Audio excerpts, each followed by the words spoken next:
چنانچہ خواجہ باقی باللہ رحمت اللہ علیہ ہمارے سلسلے کے ایک بزرگ ہیں، سمرقند کے رہنے والے تھے، اور سمرقند میں سردیوں میں اتنی سردی ہوتی ہے کہ بندے کی کلفی جم جائے، -30 ڈگری سینٹی گریڈ، اور پھر جب ہوا چلتی ہے تو چل فیکٹر کے ساتھ وہ 30 کی جگہ بھی 40 تک چلی جاتی ہوگی، اور باہر کھڑے ہونا اس وقت مشکل۔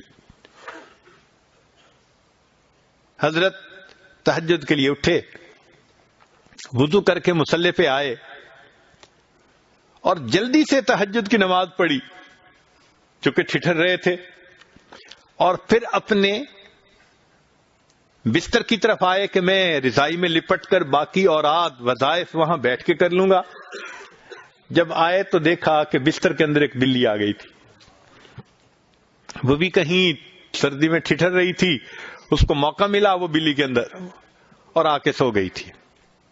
اب اس کو جب بستر کے اندر سوئے دیکھا تو سوچا کہ میں اس کو ڈسٹرب نہیں کرتا، میں مصلی پہ بیٹھ کے وقت گزار لیتا ہوں۔ واپس مصلی پہ بیٹھے، ٹھٹھرتے رہے، کچھ دیر کے بعد بلی خود اٹھ کے چلی گئی تو یہ بستر میں آ گئے۔ اس رات الہام ہوا کہ آپ نے ایک جانور کی تکلیف کا اتنا خیال کیا، ہم اس کا آپ کو انعام دیں گے۔ انعام کیا دیں گے؟ ان کے شیخ کو خواب میں بتایا گیا کہ ان کو کہیں کہ یہ یہاں سمرقند سے دہلی جائیں، وہاں ایک عظیم شخصیت ان کی شاگرد بنے گی، بیعت ہوگی۔ چنانچہ خواجہ باقی باللہ رحمت اللہ علیہ اپنے شیخ کے حکم پر وہاں سے دہلی آئے، اور یہاں امام ربانی حضرت مجدد الثانی رحمت اللہ علیہ ان سے بیعت ہوئے۔